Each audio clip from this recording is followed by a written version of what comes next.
Objective questions, ठीक ना। अगर मेरा वीडियो अच्छा लग रहा तो लाइक कीजिए, सब्सक्राइब शेयर भी कीजिए। आगे चलते हैं, उद्योग के बारे में जानेंगे। उद्योग क्या है, इसी के बारे में जानेंगे, उद्योग। चलिए चलते हैं। पहली औद्योगिक क्रांति किस देश में हुई थी? ब्रिटेन में। भारत की प्रथम औद्योगिक नीति की घोषणा कब किया गया था? 6 अप्रैल 1948 किया गया था। भारत सरकार द्वारा नवीन औद्योगिक नीति की घोषणा कब की गई थी? 24 जुलाई 1991 किया गया था। लघु उद्योग पर निम्नलिखित औद्योगिक नीतियों में से किस नीति प्रस्ताव में अधिक जोर दिया गया था? 1977 की औद्योगिक नीति में। आगे चलते हैं, आगे है भारत सरकार की औद्योगिक नीति के अंतर्गत। भारत सरकार की औद्योगिक नीति के अंतर्गत सरकारी क्षेत्र के लिए आरक्षित उद्योग की संख्या 2 थी। उदारीकरण तथा अनियंत्रणों की नीति अपनाते हुए सरकार ने अधिकांश उद्योगों के लिए लाइसेंस की अनिवार्यता को समाप्त कर दिया। वर्तमान नीति में कितने उद्योगों के लिए औद्योगिक लाइसेंस अनिवार्य है? 4 को। आगे है किस उद्योग को लाइसेंस की अनिवार्यता से मुक्त कर दिया गया है? वो है आपका मोटर उद्योग, air conditioner, fridge, washing machine आदि से संबंधित उद्योग, कुछ विशेष प्रकार के चमड़ा उद्योग, सबको मुक्त कर दिया गया है। आगे चलते हैं, आगे है आपका सार्वजनिक क्षेत्र के कितने उपक्रम नवरत्नों की संख्या में? 14 को। आगे है क्वेश्चन है आगे सार्वजनिक क्षेत्र से तात्पर्य है कि वाणिज्यिक एवं व्यापार पर सरकार का नियंत्रण। याद रखिएगा। आगे निम्नलिखित में से सार्वजनिक क्षेत्र में कौन है? भारतीय उर्वरक निगम है, भारतीय खाद्य निगम है, भारतीय जूट निगम है, भारतीय कपास निगम है, सभी। आगे चलते हैं, कौन सार्वजनिक क्षेत्र का उपक्रम नहीं है? तो सिर्फ टिस्को नहीं है, बाकी बात एनटीपीसी है, नेशनल थर्मल पावर कॉरपोरेशन है, सेल है, steel authority of India limited है, भेल है, भारत है, भारत मतलब भारत हाइड्रोलिक कुछ ऐसा, इसका नाम भूल गए हैं, ये सब है। आगे चलते हैं, सार्वजनिक क्षेत्र के उपकरणों में निवेश का दौर कब से प्रारंभ हुआ था? 1991-92 से। आगे कि कौन सामान्यतः मूल उद्योग की श्रेणी में नहीं आता है? लघु वाहन उद्योग नहीं आता है। आगे किस उद्योग में निवेश के लिए लाइसेंस प्राप्त करना अनिवार्य होता है? सिगरेट उद्योग निर्माण में, ये सब की। आगे है भारत में लघु उद्योग की परिभाषा किस पर आधारित है? किसी इकाई में षड्यंत्र और षड्यंत्रों के लिए निवेश का मान। आगे कि भारत के कुल औद्योगिक निर्यात में लघु उद्योग का योगदान कितना है? 1/3 है। आगे कि एक शीर्ष संस्था के रूप में लघु उद्योग की निरंतरता प्रगति के लिए लघु उद्योग किस संगठन की स्थापना मतलब कब की गई थी? 1954 में। लघु उद्योग विकास संगठन द्वारा पंजीकृत लघु उद्योग इकाई की अखिल भारतीय गणना कितनी बार की जा चुकी है? 3 बार। आगे कि लघु उद्योग की क्या समस्याएं हैं? पूंजी का अभाव है, विपणन जानकारी का अभाव है, कच्चे माल का अभाव है, सभी। आगे के लघु उद्योग एवं कुटीर उद्योग के लिए महत्वपूर्ण है क्योंकि वे बहुत को रोजगार प्रदान करता है। भारत में औद्योगिक वित्त का शिखर संगठन है IDBI। आगे चलते हैं, आगे है आपका कौन सी संस्था उद्योगों की दीर्घकालिक वित्त संस्था उपलब्ध कराती है? वो जगह आपका UTI हो जाएगा, LIC हो जाएगा, GIC हो जाएगा। आगे चलते हैं, औद्योगिक वित्त उपलब्ध कराने वाली निम्नलिखित संस्थाओं में सबसे पहले किसकी स्थापना की गई थी? IFCI। स्थापना कब किया गया था? 1948 में, याद रखिएगा। आगे है औद्योगिक एवं वित्तीय निर्माण बोर्ड की स्थापना कब की गई थी? जनवरी 1992 में, याद रखिएगा। आगे भारतीय औद्योगिक वित्त निगम IFCI की स्थापना कब की गई थी? 1948 में। भारत में एक रुग्ण औद्योगिक इकाई हुआ है जिसका वर्तमान वर्ष में तथा पिछले 5 वर्षों में वित्तीय वर्षों में हानि उठाना पड़ा है। आगे चलते हैं, कौन सा बैंक मुख्यतः लघु उद्योग के संबंध में काम करता है? SIDBI, याद रखिएगा। आगे के लघु उद्योग के लिए षड्यंत्र एवं मशीनरी में निवेश की ऊपरी या उच्चतम सीमा वर्तमान में कितनी निर्धारित की गई है? 1 करोड़ रुपया। आगे रखते हैं, आगे देखते हैं। आगे भारत में विनिवेश उद्योग की स्थापना कब किया गया था? अगस्त 1996 में, अगस्त 1996 में। आगे की केंद्र सरकार द्वारा गठित निवेश उद्योग में सार्वजनिक क्षेत्र की किस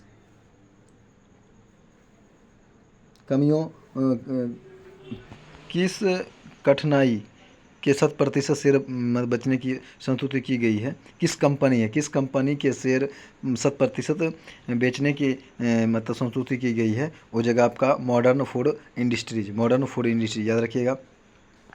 राष्ट्रीय नवीकरण कोष की स्थापना किस उद्देश्य से किया गया था? उद्योगों के आधुनिकीकरण के बाद वो विस्थापित श्रमिकों के पूर्ण स्थापन हेतु।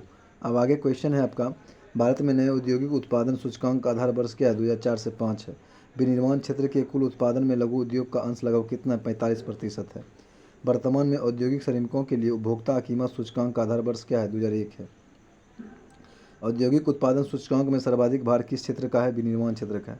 योजना में कोर सेक्टर का तात्पर्य है चयनित आधारभूत उद्योग से। आगे की औद्योगिक रूप से पिछड़े राज्यों में शामिल है आपका, हो जाएगा आपका बीमार यानी कि उड़ीसा हो जाएगा, फिर हो जाएगा आपका मध्य प्रदेश। याद रखिएगा, 1-3 आगे है।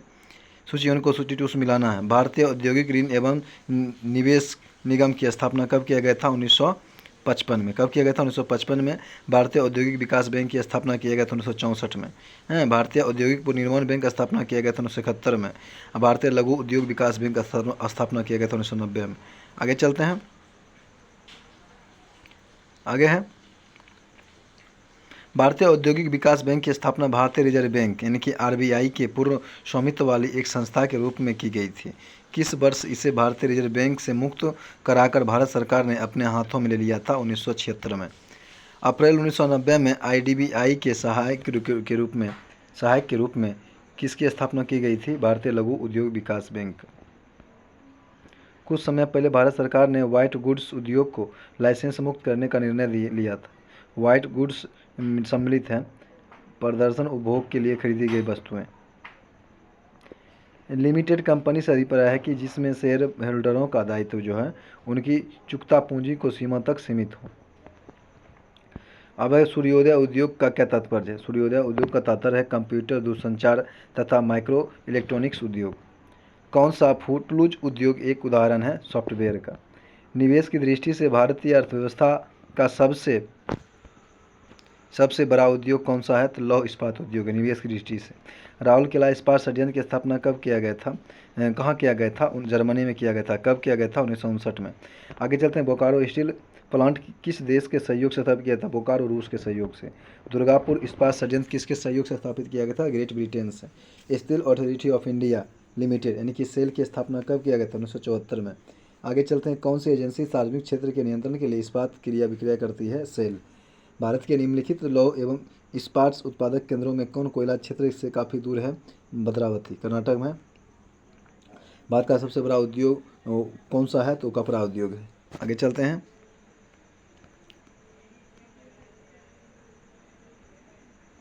भारत में निम्नलिखित उद्योग में से सर्वाधिक श्रम शक्ति कार्यरत है किस में? कपड़ा उद्योग में। कहता है कि शुद्ध विदेशी मुद्रा उपार्जन में सर्वाधिक योगदान किस उद्योग का है? कपड़ा उद्योग का। भारत का प्राचीनतम विशाल उद्योग कौन सा? सूती वस्त्र उद्योग है। पंजाब में कौन सी संस्था हौजरी उद्योग के लिए प्रसिद्ध है? लुधियाना। पूर्व का बोस्टन कहा जाता है। अहमदाबाद को सूती वस्त्रों की राजधानी मुंबई को, यही गलती की है। सूती वस्त्रों की राजधानी मुंबई को कॉटन नगरी जिसको बोलते हैं मुंबई को। भारत का मैनचेस्टर। कानपुर को दक्षिण भारत का मैनचेस्टर कोयम्बटूर हो जाएगा। आगे कि देश में रेशम उद्योग का सर्वाधिक स्थानीयकरण राज्य किस राज्य में है? कर्नाटक में। भारत का सबसे महत्वपूर्ण लघु उद्योग कौन सा है? हथकरघा उद्योग है। किस क्षेत्र में सहकारी इकाई में तीव्र गति से विकास किया है? चीनी उद्योग में। भारत में गन्ने की पिराई के कुल गन्ने के वजन का लगभग कितना प्रतिशत चीनी प्राप्त होता है? 10%। चीनी उत्पादन में भारत का विश्व में कौन सा स्थान है? दूसरा का है, पहला है ब्राजील। आगे है मुद्रा उपार्जन में सर्वाधिक योगदान मुद्रा उपार्जन में सर्वाधिक योगदान कपड़ा उद्योग का है क्योंकि इसके निर्यात के लिए आयात पर निर्भरता बहुत कम है। आगे चलते, सीमेंट के उत्पादन में किस राज्य का देश में प्रथम स्थान है? राजस्थान का। देश में चीनी मिलों की सर्वाधिक संख्या किस राज्य में? महाराष्ट्र में। भारत के किस उद्योग में सर्वाधिक संख्या में महिलाएं काम करती है? तो वो जगह पर चाय उद्योग में। भारत के उर्वरक उद्योग के बारे में कौन सा कथन सही नहीं है?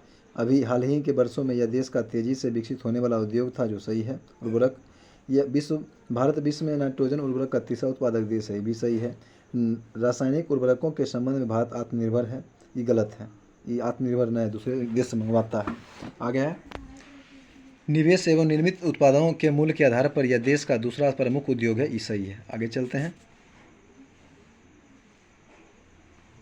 आगे है कौन सा कथन पेट्रो रसायन से संबंधित है? कोयली पर जाएगा आपका, गुजरात में पड़ता है सर। आगे चलते हैं, किस बंदरगाह पर तेल शोधनशाला स्थापित नहीं है? मंगलौर में है, चेन्नई में है, कोचीन में है, डायमंड हार्बर में नहीं है। ये डायमंड हार्बर भी पड़ता है कोलकाता में। आगे चलते हैं, भारत में सबसे बड़ी तेल शोधन कहाँ स्थित है? जामनगर में। आगे जामनगर पड़ता है आपका गुजरात के तरफ, गुजरात। आगे चलते हैं।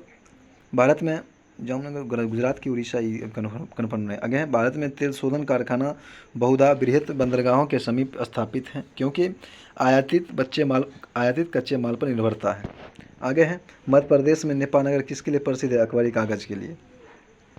फिरोजाबाद किसके लिए प्रसिद्ध है? कांच की चूड़ियों के लिए। भारत की अधिकांश कागज़ मिलें पश्चिम बंगाल राज्य में स्थित होने का उपयुक्त कारण क्या है? कच्चे माल की पर्याप्त मात्रा में प्राप्ति, कलकत्ता की विशाल जनसंख्या द्वारा देश के सबसे बड़े कागज़ बाजार की उपलब्धता, रानीगंज एवं झरिया से शक्ति के साधन के रूप में कोयला की प्राप्ति। सभी हो जाएगा। भारत में उर्वरक उद्योग का प्रारंभ निम्नलिखित में किस स्थान पर स्थापित किए गए हैं? सुपरफास्फेट कारखाना के माना जाता है रानीपेट। सुंदरी के विशाल उर्वरक संयंत्र की स्थापना के लिए सबसे प्रयुक्त कारण क्या है? कोयला तथा कोक की स्थानीय प्राप्ति। सल्फेट संयंत्र के लिए राजस्थान के जोधपुर तथा बीकानेर में जिप्सम की प्राप्ति हुई है, जो सही है। सीमावर्ती दामोदर नदी से जल की सुलभता है, भी सही है, यानी कि सब सही है। कौन तेल शोधनशाला खनिज तेल क्षेत्र के समीप ही स्थापित की गई है? नूनामाटी। कौन? नूनामाटी, याद रखिएगा। भारत में कागज उद्योग का प्रथम सफल कारखाना 1879 ईस्वी में किस स्थान पर किया गया था? बालीगंज में। कहाँ? बालीगंज में। आगे की इसार ऑयल, ESSAR, इसार ऑयल द्वारा तेल रिफाइनरी की स्थापना कहाँ की गई? बादीनगर में। कहाँ? बादीनगर में। आगे, अशोक लीलैंड नाम से ट्रकों का उत्पादन किस उद्योग घराने द्वारा किया जा रहा है? हिंदुजा के लिए, हिंदुजा के द्वारा। आगे, कौन सा राज्य है औद्योगिक दृष्टि से अग्रणी है? तो महाराष्ट्र है। पेट्रो रसायन के उत्पादन का सबसे बड़ा केंद्र कहाँ है? जामनगर में। इक्को मार्क किसी उत्पाद पर दिए गए इस प्रमाण का चिन्ह होता है कि वह उत्पाद पर्यावरण दृष्टि से अनुकूल है।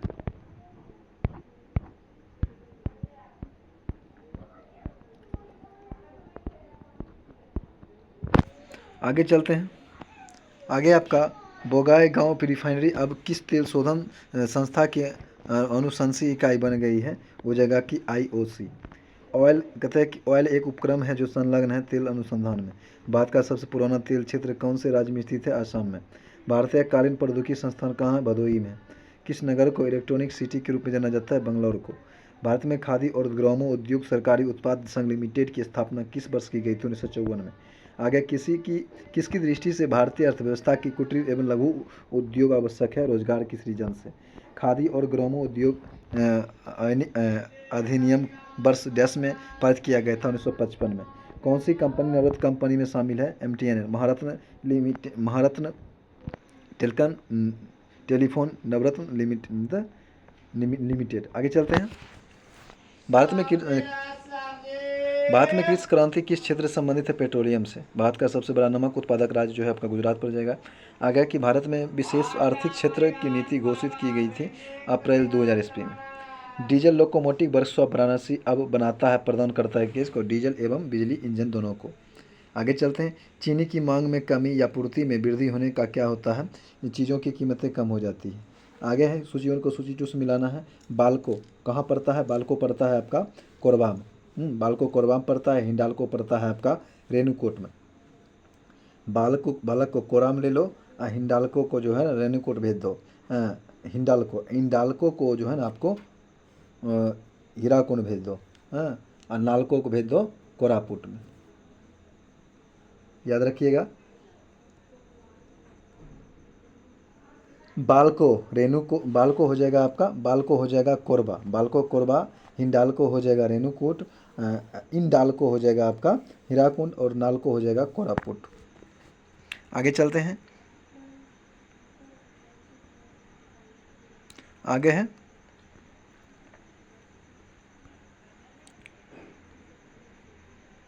है निम्नलिखित में से कौन एक सही सुमेलित नहीं है? उसके बारे में। तेल शोधन शाला दे दिया है और स्थिति कहाँ है? डिगबोई असम में है, OIOCL है जो सही है। कोयली गुजरात में है, HPCL है, ये गलत हो जाएगा। है कोयली गुजरात में पर HPCL Hindustan petroleum corporation limited नहीं है। बीना मध्य प्रदेश में BPCL है जो सही है। भारत पेट्रोलियम कॉर्पोरेशन लिमिटेड ये सही है। तातीपाका ये आंध्र प्रदेश में ONGC है। हाँ, ये जो है आपका सही है। आगे कि 1818 में पहली सूती वस्त्र कारखाना की मतलब क्षेत्र शुरू किया गया था पश्चिम बंगाल के फोर्ट ग्लास्टर में। आगे चलते हैं, आगे है निम्नलिखित में पर विचार करना है। अशोक लीलैंड हिंदुजा समूह, अशोक लीलैंड जो है हिंदुजा समूह से संबंधित है, सही है। हिंडाल्को एबी बिरला समूह, हिंडाल्को एबी बिरला समूह सही है, और हो जाएगा आपका 1 और 2 सही है, बाकी बात ये गलत है। आगे चलते हैं, 3 नंबर गलत है। आगे कौन सा केंद्र उर्वरक के साथ साथ इस्पात उद्योग के लिए भी जाना जाता है, हो जाएगा आपका राउरकेला। कहाँ है? उड़ीसा, ब्राह्मणी नदी के तट पर है। आगे चलते हैं, आगे की दोराबाजी टाटा द्वारा Tata iron and steel company TISCO की स्थापना किस वर्ष किया गया था? टिस्को का स्थापना 1907 में हुआ था। आगे मिलान करना है कंपनी और उत्पादक, जैसे कि भेल जो है किसका उत्पादन करता है? विद्युत का। भेल विद्युत हो जाएगा, भेल हो जाएगा विद्युत, और हो जाएगा आपका हेल, हेल हो जाएगा आपका हेल हो जाएगा आपका वैमानिकी, हेल हो जाएगा वैमानिकी, हाँ। और होकल हो जाएगा HCOL हो जाएगा आपका रसायन, और सेल हो जाएगा लौह इस्पात, याद रखिएगा। अब आ गया कि 1991 की औद्योगिक नीति की अनेक बिंदुओं पर आलोचना हुई थी, निम्नलिखित में से कौन सा बिंदु उनमें से नहीं था? अनिश्चित औद्योगिक विकास था, विदेशी प्रतियोगिता से खतरा था, विदेशी निवेश से गलत विश्वास था, और कृषि सेक्टर की उपेक्षा, ये गलत है, यही नहीं था। आगे चलते हैं, आगे है कि स्वाधीन भारत की प्रथम औद्योगिक नीति किस वर्ष घोषित की गई थी?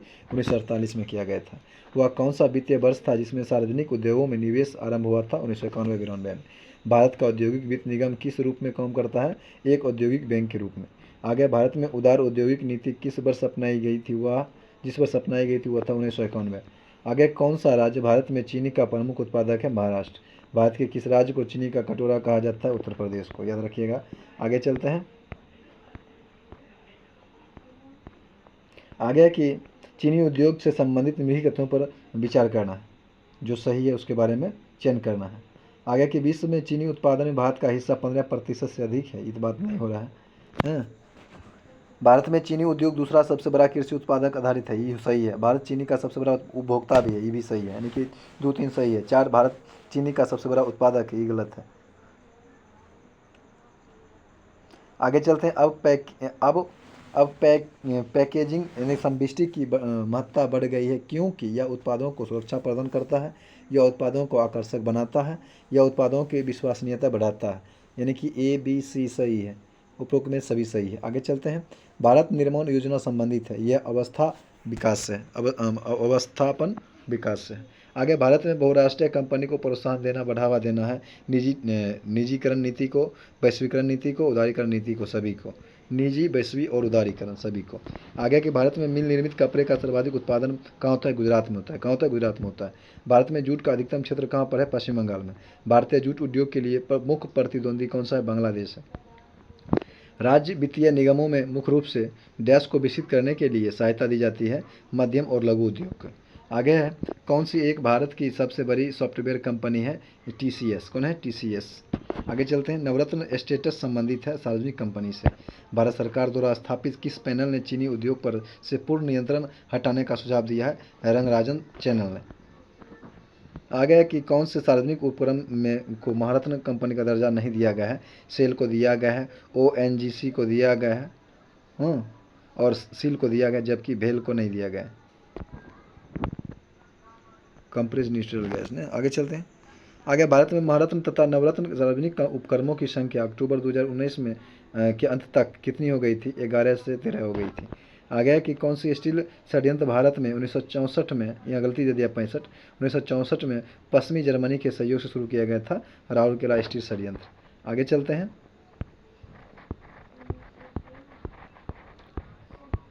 आगे की भिलाई इस्पात षड्यंत्र किसकी मदद से स्थापित किया गया था? भिलाई, रूस के सहयोग से। 19वीं शताब्दी में भारतीय हस्तशिल्प उद्योग के पतन का कारण बताया गया था केवल ब्रिटिश निर्माण उद्योग के से प्रतिस्पर्धा को, केवल भारतीय रियासतों को समाप्ति योजना, और केवल विदेशी शासन की स्थापना, सभी। आगे चलते हैं, विशेष आर्थिक क्षेत्र की अवधारणा सबसे पहले कहाँ शुरू हुई थी? चीन में हुई थी। कौन भारत में पानी का सबसे बड़ा उपभोक्ता है? हो जाएगा आपका तापीय विद्युत ऊर्जा, यानी कि तापीय ऊर्जा। आगे कौन सा सार्वजनिक क्षेत्र का उपक्रम है? Bharat electric limited. आगे कौन सी भारत की सबसे प्रमुख IT कंपनी नहीं है? रेमंड्स नहीं है।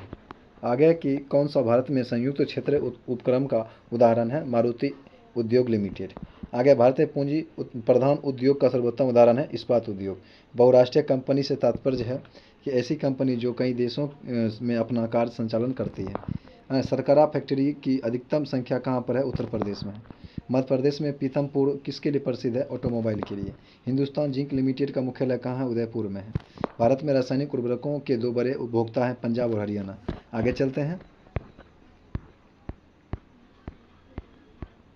आगे है कि कौन सी महारत्न कंपनी नहीं है? सेल है, एनटीपीसी है, सील है और हेल नहीं है। तातापिका मतलब तातीपाका तेल शोधन कारखाना कहाँ पर है? आंध्र प्रदेश में। कौन? तातीपाका।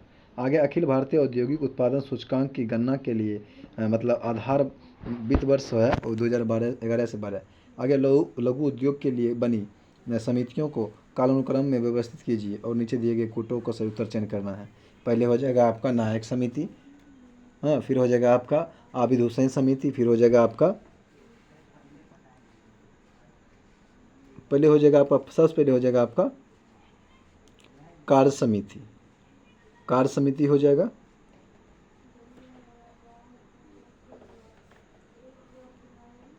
पहले हो जाएगा आपका कार्य समिति, फिर हो जाएगा आपका आबिद हुसैन समिति, फिर हो जाएगा आपका नायक समिति, फिर हो जाएगा आपका एस कोहली समिति। आगे चलते हैं। कौन सा सम्मिलित नहीं है? हिंदुस्तान एरोनॉटिक्स लिमिटेड नवरत्न है, जो सही है। इंडियन ऑयल कॉरपोरेशन लिमिटेड महारत्न है, जो सही है। एयरपोर्ट अथॉरिटी ऑफ इंडिया नवरत्न है, यही गलत है। भारत संचार निगम लिमिटेड कहता है कि मिनीरत्न है, ये भी सही है। आगे अक्टूबर 2019 में किस कंपनी को महारत्न का दर्जा दिया गया था? HPCL। भारत में किसे सार्वजनिक क्षेत्र के उपक्रमों के जनक के रूप में जाना जाता है? बी कृष्णमूर्ति को याद रखिएगा। कौन सा तेल शोधन कारखाना असम में स्थित नहीं है? जैसे तातीपाका नहीं है, ये आंध्र प्रदेश में है, जबकि नूनामाटी है, बोगाईगांव है और डिगबोई है। आगे चलते हैं। किस बृहत सार्वजनिक क्षेत्र के उपक्रम को नवरत्न का दर्जा दिया गया है? भेल को। किस वर्ष में भारत हैवी इलेक्ट्रिक्स लिमिटेड को महारत्न उद्योग का दर्जा मिला था? 2013 में। आगे कौन एक सही सुमेलित नहीं है? Madras aluminium company limited Chennai में है, जो गलत है। भारतीय एल्युमिनियम कंपनी लिमिटेड कोरबा में, सही है। Hindustan aluminium corporation limited Renukoot में, सही है। Indian aluminium company limited Hirakud में, ये भी सही है। आगे चलते हैं। कृषि के बारे में जानेंगे। भारत की कृषि क्या है?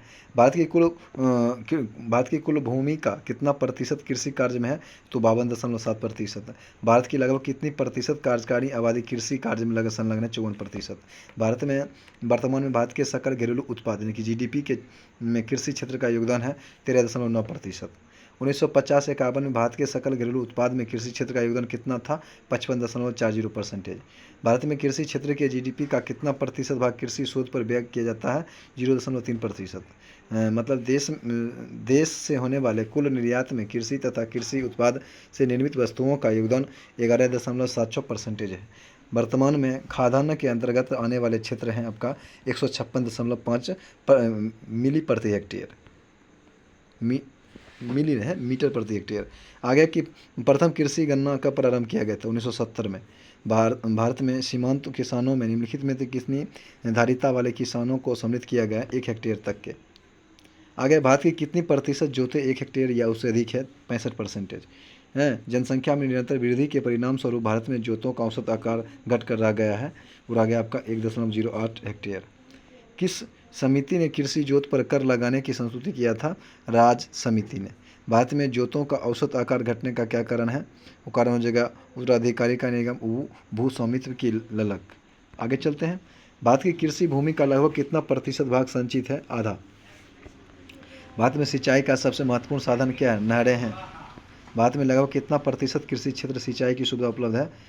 47.7%। भारत में कुल कृषि क्षेत्र का कितना प्रतिशत भाग पूर्णतः वर्षा पर निर्भर करता है? 52.3%। 47.7 जो था उन्हें था वो सिंचाई पर और 52.3% हो जाएगा आपका वर्षा पर। भारत का कुल कृषि क्षेत्र 181.88 मिलियन हेक्टेयर है, सही बात है। इसके कितने प्रतिशत भाग पर कृत्रिम सिंचाई सुविधा उपलब्ध है? 36%।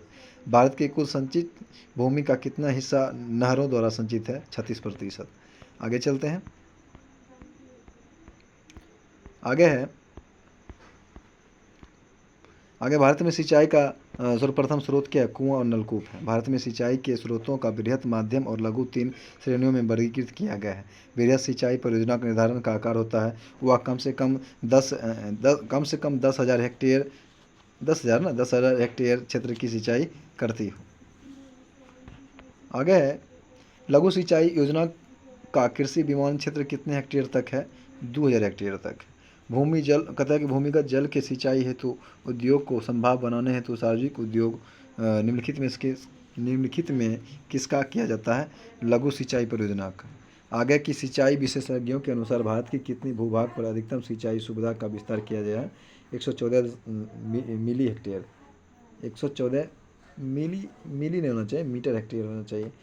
आगे चलते हैं, कमान क्षेत्र विकास कार्यक्रम का मौलिक इकाई क्या है? भारत में सिंचाई के साधनों की क्षमता और उनके सदुपयोग के माध्यम से अंतर को न्यूनतम करना। आगे चलते हैं, कमान क्षेत्र विकास कार्यक्रम यानी कि CADP के अंतर्गत शामिल नहीं है। नहरों से जल के वितरण हेतु पक्की नालियों का निर्माण है। खेतों की ढाल को मंद करना तथा समतल बनाना है। व्यक्तिगत कृषि जोतों को न्याय संगत तरीकों से जल उपलब्ध कराने हेतु जल वितरण की चक्रीय आपूर्ति की व्यवस्था करना है। उपरोक्त में से सभी।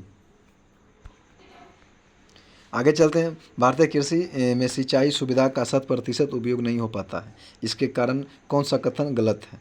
सिंचाई परियोजनाओं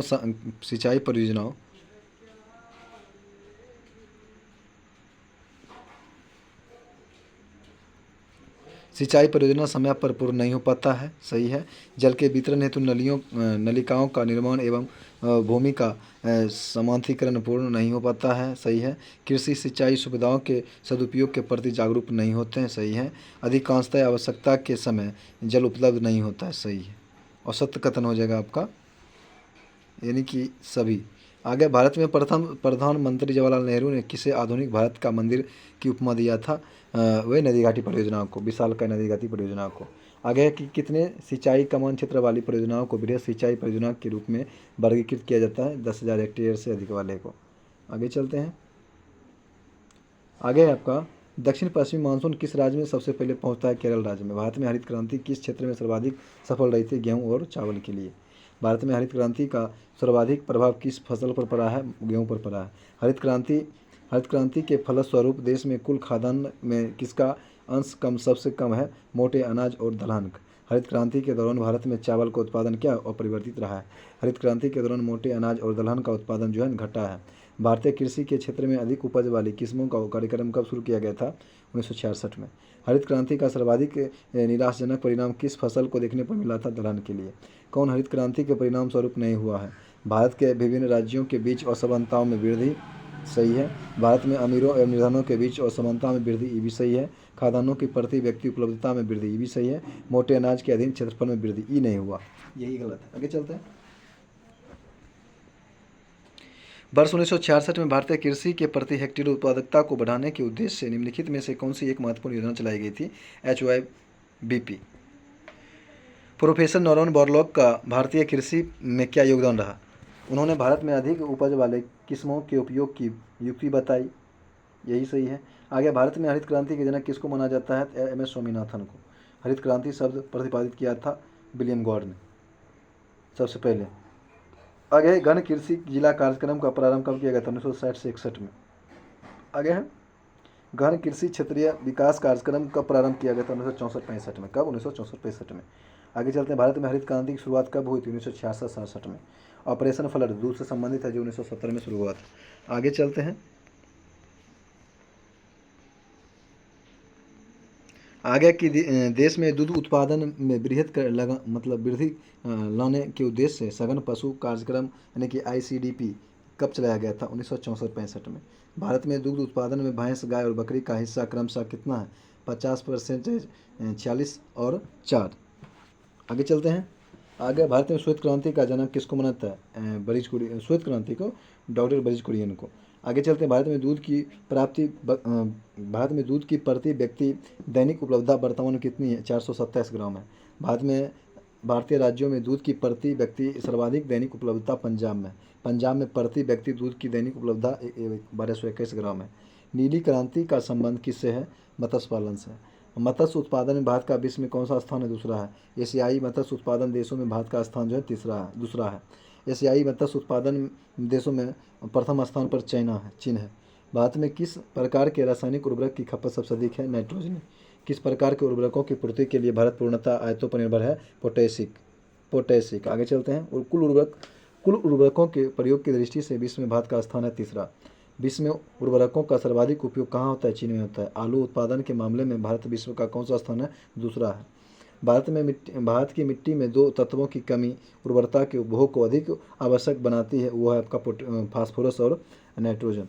भारत में उर्वरकों के प्रति हेक्टेयर उपभोग बहुत कम होने का कारण क्या है? कृषकों की निर्धनता, कृषकों की अज्ञानता और अपर्याप्त एवं अनियमित जलापूर्ति सभी। आगे कि देश में उर्वरकों का उपभोग बढ़ा करके कृषि उत्पादन बढ़ाने के उद्देश्य से सरकार ने क्या कदम उठाए हैं? ये उर्वरकों पर भारी सब्सिडी देना शुरू किए हैं। उर्वरकों की उपलब्धता बनाए रखने के लिए उनका आयात करना शुरू किए हैं। उर्वरकों के वितरण की समस्याओं को सुव्यवस्थित करना शुरू किए हैं। सभी सही हो जाए। आगे है उर्वरकों के प्रति हेक्टेयर खपत की दृष्टि से प्रथम 3 अग्रणी राज्य कौन सा है? बिहार है, पंजाब है और हरियाणा है, याद रखिएगा। आगे चलते हैं। आगे कि भारत में प्रति हेक्टेयर उर्वरक की खपत कितनी है? 153 ग्राम 133.44 kg 133.44 kg है। उर्वरक उत्पादन में भारत का विश्व में कौन सा स्थान है? तीसरा का है। भारत नाइट्रोजन उर्वरकों की अपनी कुल खपत का कितना प्रतिशत हिस्सा घरेलू उत्पादन से करता है? 94%। भारत फास्फेटी उर्वरकों की अपनी कुल खपत का कितना प्रतिशत हिस्सा घरेलू उत्पादन में पूरा करता है? 82%। कृषि विशेषज्ञों के अनुसार कृषि में विभिन्न किस्मों नाइट्रोजन, फास्फेटी, पोटेशिक, NPK का उपयोग एक संतुलित अनुपात में किया जाना चाहिए। हो जाएगा आपका 4:2:1। आगे चलते हैं। वर्तमान में भारत में नाइट्रोजन, फास्फेटिक और पोटेशिक उर्वरकों के खपत का अनुपात कितना है? 6.7, 6.7, 2.4 और 1.0। यानी कि नाइट्रोजन होगा 6.7, फास्फेटी हो जाएगा 2.4 और पोटेशिक हो जाएगा आपका 1.0। आगे चलते हैं।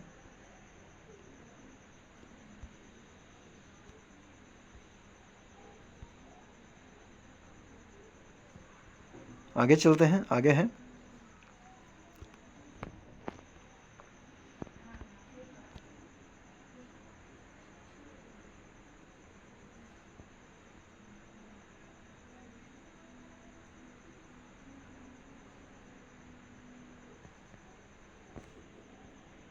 क्या आ गया इसके बारे में? इकोनॉमिक्स।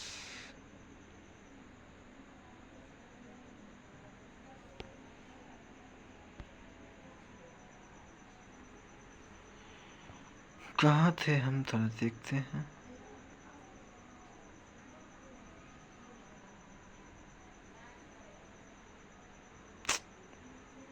यही तो गड़बड़ा जाता।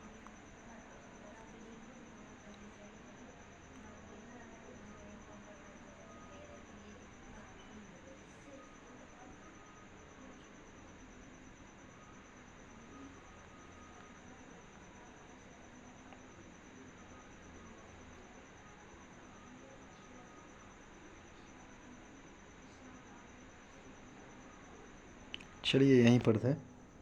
चलिए मिल गया। आगे चलते हैं।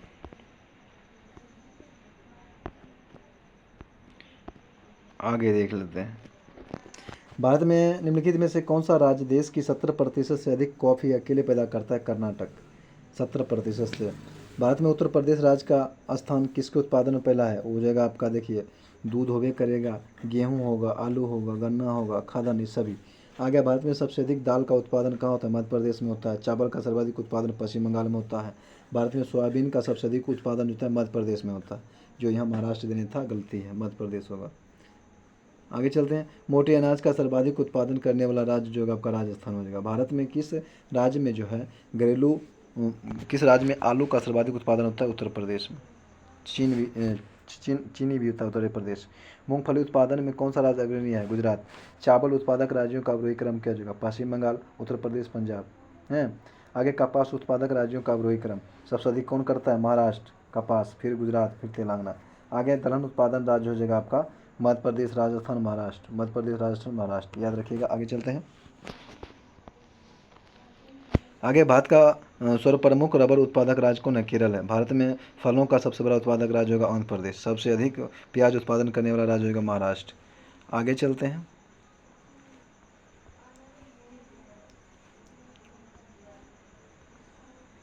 भारत में गन्ना का सर्वाधिक उत्पादन करने वाला राज्य उत्तर प्रदेश, पहले बता दिए हैं। भारत में मसालों का सर्वाधिक उत्पादन करता है आपका मध्य प्रदेश। मौसमी मसाला मौसम मध्य प्रदेश, याद रखिएगा। आगे है, फसलों में किस फसल के उत्पादन में उत्तर प्रदेश का भारत में पहला स्थान है? तो आलू होगा, गन्ना होगा, तिलहन हो जाएगा, ये सभी। मतलब आलू गेहूँ गन्ना है, तिलहन नहीं है, तिलना हो जाएगा आपका मध्य प्रदेश। भारत में गेहूं का सर्वाधिक उत्पादन उत्तर प्रदेश में होता है। विश्व में कॉफ़ी उत्पादन में भारत का 8वां स्थान है कॉफ़ी में। भारत की प्रमुख खाद्य फसल कौन सा? चावल है। भारत में विश्व के संदर्भ में सर्वाधिक उत्पादन होता है तिलहन का। चाय निर्यात के मामले में विश्व में अग्रणी देश हो जाएगा चीन। आगे चलते हैं। विश्व में कॉफ़ी का अधिकतम उत्पादन किस देश में होता है? कॉफ़ी सबसे अधिक होता है ब्राज़ील में। आगे के, विश्व में नारियल उत्पादन देश में भारत का स्थान तृतीय है।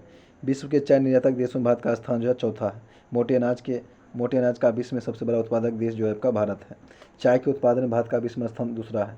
कौन सा बागवानी से संबंधित है? स्वर्ण क्रांति। कौन? स्वर्ण क्रांति। आगे की, विश्व में रेशम उत्पादन में अग्रणी राष्ट्र जो है आपका चीन हो जाएगा, रेशम चीन। आगे चलते हैं। आगे है, निम्नलिखित फसलों में से कौन सी फसल भारत में संसार के सभी देशों से अधिक होती है? जूट। कौन सा देश विश्व में गेहूं का सर्वाधिक उत्पादन करता है? चाइना। विश्व में आम तथा केला उत्पादन में किस देश का प्रथम स्थान है? भारत का। तंबाकू उत्पादन में भारत का विश्व में कौन सा स्थान है? दूसरा। आगे, चाय निर्यात के मामले में भारत का विश्व में कौन सा स्थान है? पहला। गेहूँ निर्यात के मामले में किस देश का विश्व में प्रथम स्थान है? रूस का। भारत का प्रमुख आयात होता है तिलहनों का और इनमें से दोनों का। भारत अकेले कुल चाय उत्पादन का कितना प्रतिशत करता है? 20%। आगे चलते हैं। अब आगे है आपका, भारत अपने कुल घरेलू कॉफ़ी उत्पादक का कितना प्रतिशत हिस्सा विदेशी को निर्यात करता है? 17%। विश्व में रबर उत्पादन में प्रथम स्थान किस देश का है? रबर थाईलैंड में है। प्राकृतिक रबर के लिए देश की मांग का लगभग कितना प्रतिशत घरेलू उत्पादक से पूरा किया जाता है? 97%। विश्व में तंबाकू का सबसे बड़ा उत्पादक एवं उपभोक्ता राष्ट्र जो है चाइना है। किस फसल की खेती भारत में सर्वाधिक क्षेत्रफल में होती है? तो धान का। विश्व में चीनी का सबसे बड़ा उत्पादक राष्ट्र जो है आपका भारत हो जाएगा। अंडा उत्पादन में हो जाएगा आपका पहला चीन, दूसरा का हो जाएगा अमेरिका, तीसरा का भारत, याद रखिएगा। अंडा उत्पादन में भारत का विश्व में स्थान है तीसरा। विश्व का सबसे बड़ा अफीम उत्पादक देश है अफगानिस्तान, याद रखिएगा। कौन? अफगानिस्तान। हाँ, तंबाकू हो जाएगा चाइना। आगे की, भारत में सबसे अधिक कृषि भूमि किस फसल से संबंधित है? चावल से। आगे की, सब्जी उत्पादन में भारत का विश्व में नाम स्थान है दूसरा। भारत में किस फसल की कृषि के अंतर्गत अधिक क्षेत्रफल है? आम के लिए। आगे के, भारत में किस फल की कृषि के अंतर्गत सबसे अधिक क्षेत्रफल है? आम का। भारत के में आलू 16वीं शताब्दी में कहाँ से लाया गया था? पुर्तगाल से लाया गया था, याद रखिएगा। आगे चलते हैं। आलू अनुसंधान की दिशा में भारत में सर्वप्रथम 1949 में पटना में केंद्रीय आलू अनुसंधान की स्थापना की गई। इसे किस वर्ष शामिल स्थानांतरित कर लिया गया था? 1956 में। भारत में किसके उत्पादन में आत्मनिर्भरता प्राप्त कर ली है? खाद्यान्न तेल में। भारत में रबर का बीज सर्वप्रथम 1876 में कहाँ चलाया गया था? ब्राज़ील से लाया गया था। भारत में प्राकृतिक रबर की मांग का कितना भाग घरेलू उत्पादन से पूरा किया जाता है? 90% से करीब अधिक। आगे की, इंडिया स्टेट फॉरेस्ट रिपोर्ट 2021 के अनुसार भारत के कितने प्रतिशत भाग पर वनों का विस्तार है? 21.71% पर, याद रखिएगा। आगे कि, इंडिया स्टेट फॉरेस्ट रिपोर्ट 2021 के अनुसार भारत में कुल वन आधारित क्षेत्र जो है आपका 7,13,789 है वर्ग किलोमीटर। कहते हैं 7,13,789। इंडिया स्टेट फॉरेस्ट रिपोर्ट 2021 के अनुसार देश के कुल क्षेत्रफल में कितना प्रतिशत भौगोलिक क्षेत्र वनों और वृक्षों द्वारा आच्छादित है? 24.62%। आगे चलते हैं।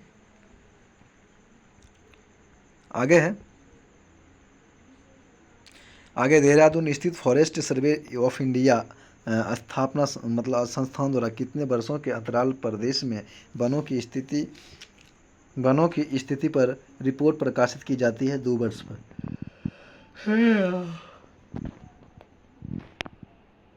आगे की, नवीनतम रिपोर्ट के अनुसार देश में वन क्षेत्रों की दृष्टि से राज्य का अवरोही क्रम क्या होगा? मध्य प्रदेश, अरुणाचल प्रदेश, छत्तीसगढ़। मध्य प्रदेश, अरुणाचल प्रदेश और छत्तीसगढ़, याद रखिएगा।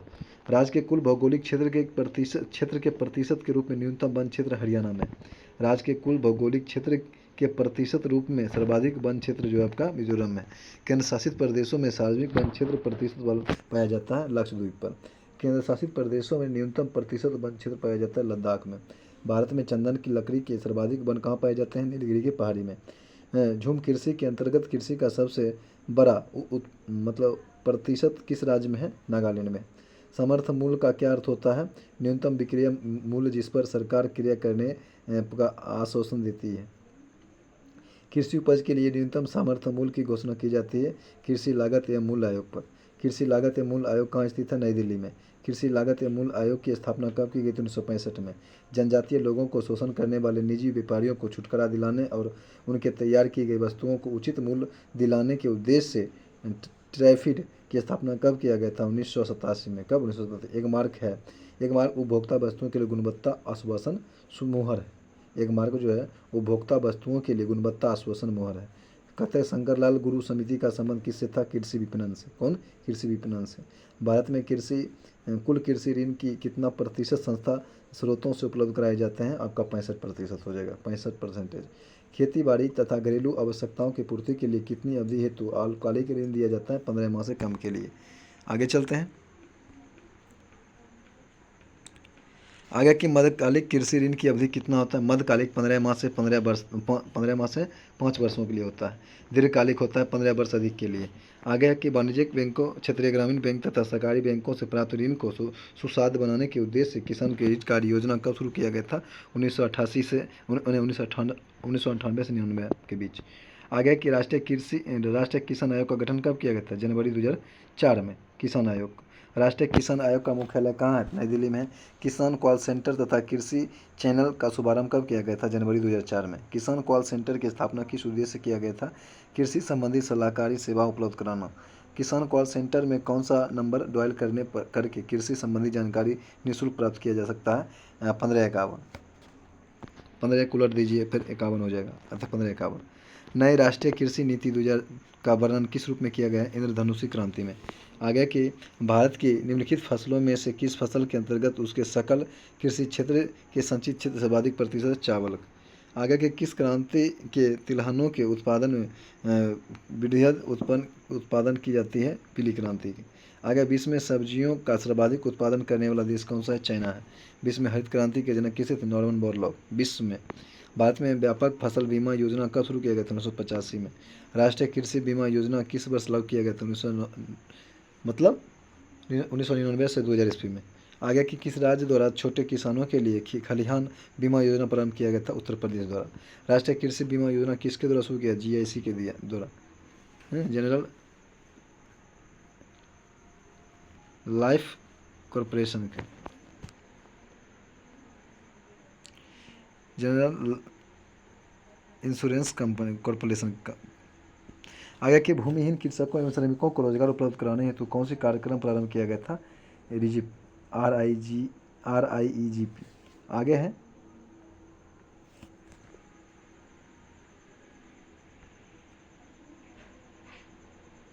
राष्ट्रीय कृषि अनुसंधान प्रबंधन अकादमी कहाँ है? हैदराबाद में है।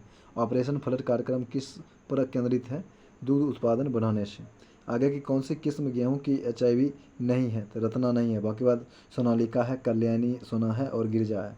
आगे की खाद्य एवं कृषि संगठन FAO का मुख्यालय कहाँ है? रोम में है। राष्ट्रीय कृषि विपणन संस्थान कहाँ स्थित है? जयपुर में। भारतीय कृषि में जुलाई से अक्टूबर नवंबर तक की अवधि को कहते हैं खरीफ एवं खरीफ की पूर्व मौसम। आगे की किसान क्रेडिट कार्ड योजना किस वर्ष शुरू किया गया था? 1991 में। भारत में प्रथम कृषि विश्वविद्यालय की स्थापना कहाँ किया गया था? पंतनगर में। कहाँ पड़ता है आपका? उत्तराखंड पड़ता है। आगे की हरित क्रांति का संबंध किस फसल से है? गेहूँ से। भारत में नीचे दिए गए खाद्यान्नों का उनके उत्पादक यानी कि मिलीटन में का सही ह्रासमान क्या हो जाएगा? चावल, गेहूँ, मोटे अनाज और दालें। आगे की सूची उनको सूची उसमें मिलाना है। खाद्यान्न उत्पादक में वृद्धि हुआ है हरित क्रांति में। दुग्ध उत्पादन हो जाएगा, संबंधित है। दूध उत्पादन हो जाएगा आपका दूध से, श्वेत क्रांति से। मत्स्य हो जाएगा नीली क्रांति और उर्वरक हो जाएगा भूरी क्रांति, याद रखिएगा। आगे कि न्यूनतम सामर्थ्य मूल्य एमएसपी के निर्धारण में निम्नलिखित में किस कारक का विचार नहीं किया जाता है? निर्वाह व्यय सूचकांक नहीं किया जाता। बाकी बात उत्पादन लागत किया जाता है। अंतर्राष्ट्रीय व घरेलू बाजारों की कीमत प्रवृत्ति किया जाता है। बिजली फसल की कीमती क्षमता होती है। आगे के न्यूनतम सामर्थ्य मूल्य का निर्धारण है कृषि लागत एवं मूल्य आयोग। भारत का वह राज्य जो अनाज उत्पादन में अधिकतम अंशदान करता है उत्तर प्रदेश। अब आगे चलते हैं।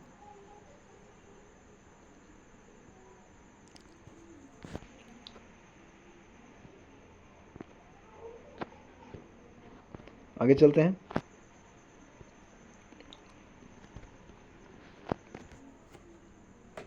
आगे किस प्रकार के उत्पादक के लिए CACP न्यूनतम सामर्थ्य कीमत की सिफारिश करता है? कृषि उत्पाद के लिए। विश्व में दुग्ध उत्पादन के क्षेत्र में भारत का स्थान प्रथम है।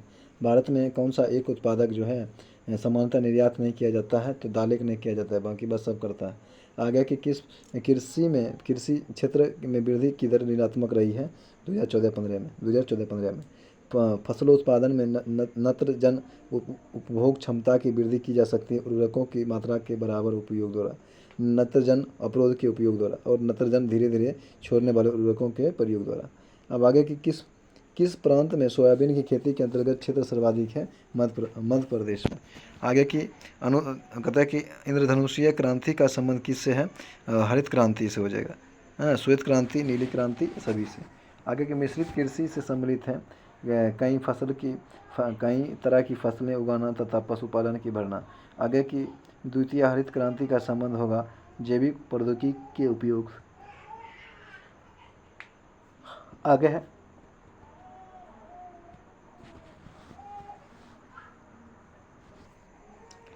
कौन सा सेब की मात्रा सब विशेष रूप से हिमाचल प्रदेश व जम्मू कश्मीर राज्यों में उत्पादन में काफ़ी वृद्धि हुआ है? लाल क्रांति। भारत में तंबाकू का सर्वाधिक उत्पादन करने वाला राज्य हो जाएगा आंध्र प्रदेश। सार्वजनिक वितरण प्रणाली का लक्ष्य है गरीबी को खाद्य सुरक्षा उपलब्ध कराना, गरीबों को जमाखोरी एवं कालाबाजारी रोकना, व्यापारियों द्वारा अधिक मूल्य लिए जाने से रोकना, ये सभी। आगे है विटीकल्चर, अंगूर उत्पादन से संबंधित है। आगे की कौन सी फसलें जायद में मुख्यतः संचित क्षेत्रों में उगाई जाती है? तो मूंग हो जाएगा आपका, उड़द हो जाएगा। मध्य प्रदेश विशालतम उत्पादन करता है दलहन का। आगे चलते हैं।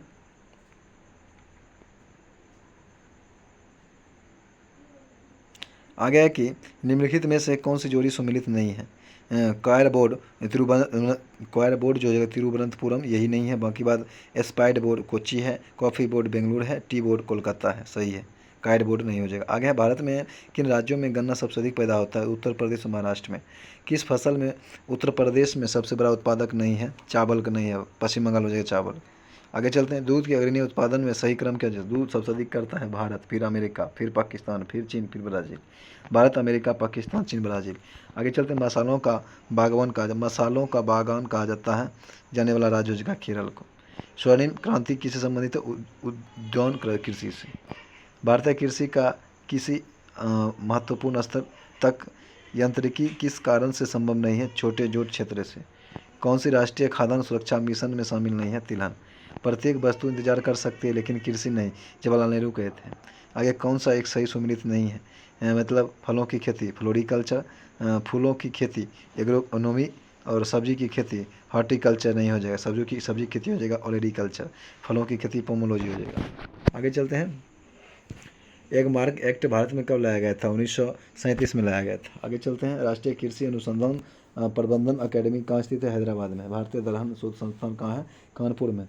मौसम आधारित फसल बीमा योजना सर्वप्रथम लागू किया गया था, वो किया गया था आपका हरियाणा में। आगे चलते हैं। केंद्रीय उपोष्ण बागवानी संस्थान कहाँ है? लखनऊ में। राष्ट्रीय कृषि वानिकी अनुसंधान केंद्र कहाँ है? झांसी में। कौन सा देश दुनिया में गेहूँ का सबसे बड़ा उत्पादक है? चीन। आगे चलते हैं।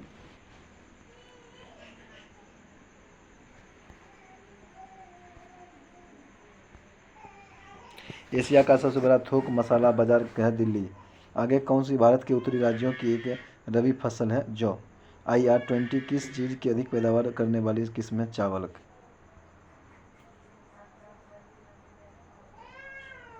विगत एक दशक में भारत में किस एक निम्नलिखित फसलों के लिए उपयुक्त कुल कृषि भूमि लगभग एक जैसी रही है? चावल। आगे की कौन सी उपाय कृषि संरचना को कृषि विकास के लिए प्रेरक बनाने हेतु अपनाया जाता है? जगह मध्यस्थों की समाप्ति, भूमि कृषि सुधार और जोतों की हदबंदी। आगे है कि 1966 में के बाद जो है अवधि के दौरान खाद्यान्न विशेष गेहूं के उत्पादन में बहुत वृद्धि हुई है। वर्ष भर बोई जाने वाली फसल कौन सा है? मक्का है। भारतीय सब्जी शोध संस्थान कहाँ है? वाराणसी में। दूध उत्पादन बढ़ाने के लिए भारत सरकार द्वारा कौन सी क्रांति शुरू किया गया है? हरित क्रांति। भारत में सहकारिता आंदोलन किस क्षेत्र में सर्वप्रथम प्रारंभ किया गया था? कृषि शाख में। देश में छोटे किसानों की परिभाषित किया गया है कि वे किसान जिनके पास जोत है 1 से 2 हेक्टेयर तक। आगे भारत में कॉफ़ी की खेती के लिए सबसे उपयुक्त क्षेत्र कौन सा है? दक्षिण पठार। HYV कार्यक्रम को भारत में डैश भी कहा जाता है? नव कृषि नीति। आगे वर्गीज कुरियन किससे संबंधित था? श्वेत क्रांति से। डॉक्टर नॉर्मन बोरलॉग किस देश से थे? अमेरिका से। मानसून में प्रारंभ में बोई जाने वाली फसल को क्या कहा जाता है? खरीफ फसल।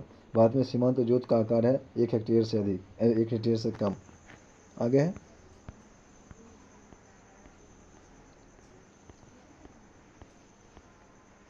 भारत में कृषि फसल वर्ष अवधि होती है 1 जुलाई से 30 जून तक। कौन सा भारतीय अर्थव्यवस्था का प्रारंभिक क्षेत्र है? कृषि। सिल्वर फाइबर क्रांति जो संबंधित है आपका कपास से, सिल्वर फाइबर कपास से। भारत में कृषि जोतों का उपविभाजन खंडन किसके कारण होता है? संयुक्त परिवार प्रथा का ह्रास, जनसंख्या में वृद्धि, उत्तराधिकारी का कम, सभी। आगे के किस में भारत में कर्मकारों की संख्या सबसे अधिकतम था? कृषि में। किस एक राज्य में पटसन की खेती सार्थक रूप से नहीं किया जाता है? आंध्र प्रदेश में नहीं किया जाता है, बाकी बात असम, पश्चिम बंगाल, उड़ीसा में किया जाता है। भारतीय वन स्थिति रिपोर्ट 2021 के अनुसार किस राज्य में देश में वन क्षेत्र में सर्वोच्च वृद्धि के लिए पहला स्थान हासिल हुआ है? आंध्र प्रदेश में। प्रधानमंत्री कृषि सिंचाई योजना के संबंध में कौन सा कथन सही है? जान लेंगे। PMKSY की शुरुआत 2015 से 16 में किया गया, सही है। PMKSY का मूल उद्देश्य खेतों तक जल की भौतिकी पहुंच बढ़ाना है, ये भी सही है। PMS प्रधानमंत्री KYC एक प्रमुख उद्देश्य है खेत स्तर पर सिंचाई के निवेशों के अभिवरण को। आगे चलते हैं। कौन सा एक भूमि उर्वरक वर्ग नहीं है? ऊसर और व्यर्थ भूमि। आगे सूची उनको सूची चूस मिलाना है। गोल्डन क्रांति हो जाएगा आपका बागवानी और शहद से, गोल्डन क्रांति बागवानी शहद से। ग्रे क्रांति हो जाएगा आपका उर्वरक से, ग्रे क्रांति उर्वरक से। पीली क्रांति हो जाएगा आपका तिलहन से, और काली क्रांति हो जाएगा पेट्रोलियम से। आगे है भारत में चाय बोर्ड के संदर्भ में निम्नलिखित कथनों पर विचार कीजिए। चाय बोर्ड संवैधानिक निकाय है, जो सही है। इस बोर्ड के दुबई और मॉस्को में विदेशी कार्यालय है, सही है। 1 और 4 सही है। आगे चलते हैं।